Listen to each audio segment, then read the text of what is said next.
You know, we are in a world of much interest in science and technology.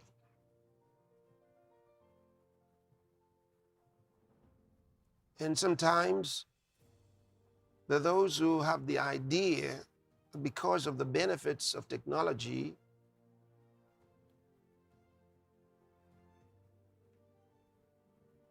we should just close our eyes and look at only one side of it. And I say, no, that's not being smart. For example, your telephones are beautiful devices, very helpful, and we all use them. Huge contributions to the world. Great technology. But then I told you about the implications on your health.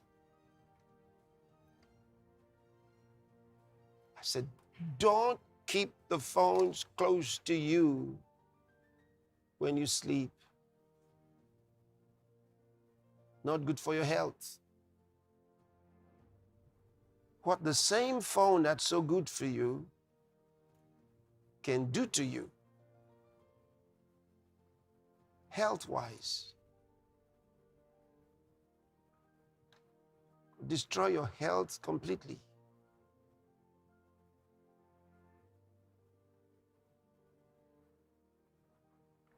And how that a lot of people are suffering from the problems they got from their phones, even though they may not admit it, which is out of their ignorance anyway. They will not admit it because they can't feel it when it's happening. You see, you can't know when it's happening. You can't know. And you might have used it so long, it's something you're used to. Carrying your phone in your pocket, you are in trouble. You can't carry your phone in your pocket. But who will tell you that? You expect the companies, the same companies that profit from it, to give you the warning? Or some who lie down and put the phone on their chest while they talk. That is terrible. You're going to have heart problems like you never thought in your life was possible. You're lying down with your phone on your chest while you're talking.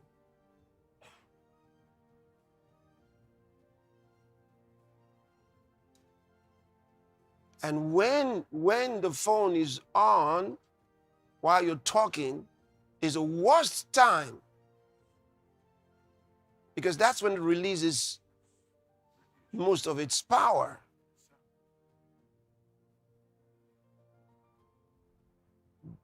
Do damage to your heart, do damage to your lungs, do damage to your internal organs.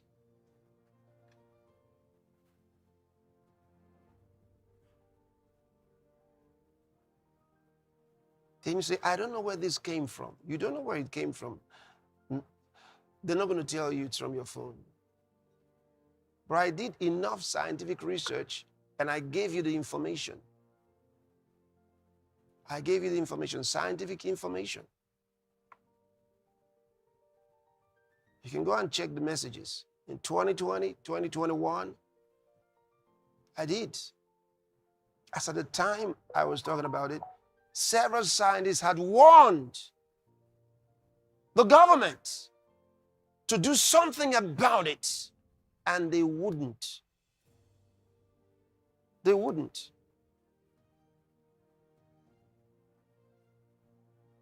They had made representations to the EU. They wouldn't respond either.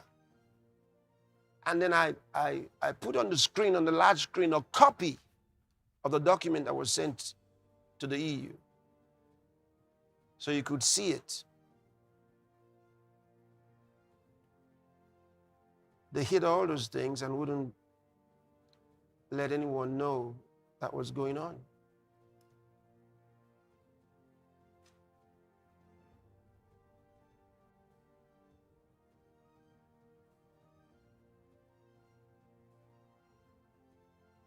Same thing with your GMO fruits and vegetables.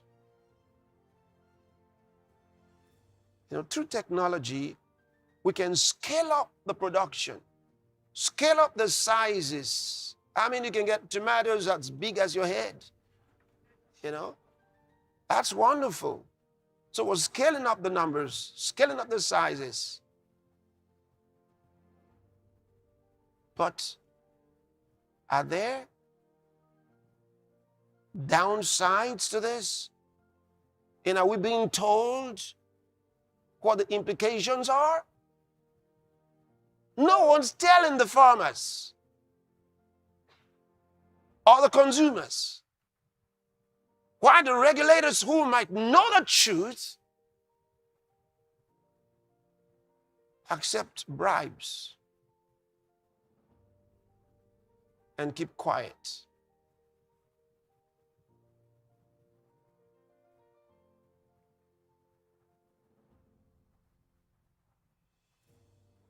And then you watch terrible things happen to the people.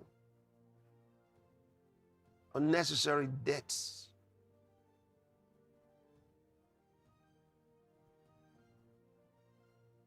Hospitals are full of sick people who shouldn't have been there in the first place.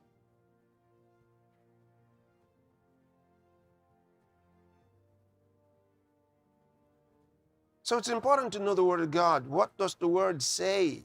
So as beautiful as these things might be, as beautiful as, you know, these lovely things we see in our world might be, we need to have the eyes of the Spirit. See with the eyes of the Spirit. Have the understanding of the wise.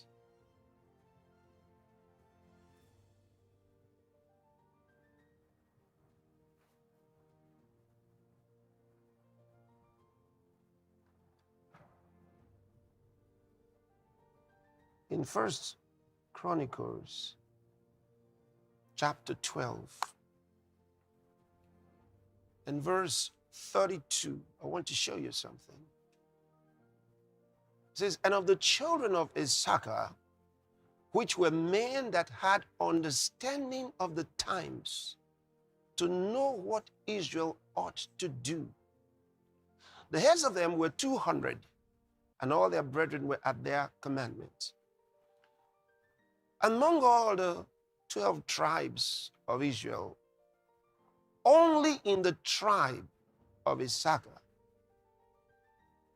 were there men that had understanding of the times to know what Israel ought to do. They were gifted with the understanding of the times to know what Israel ought to do.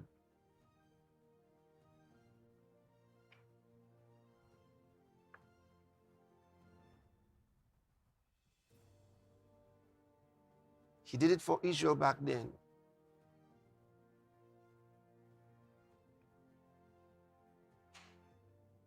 He still does it for the church today.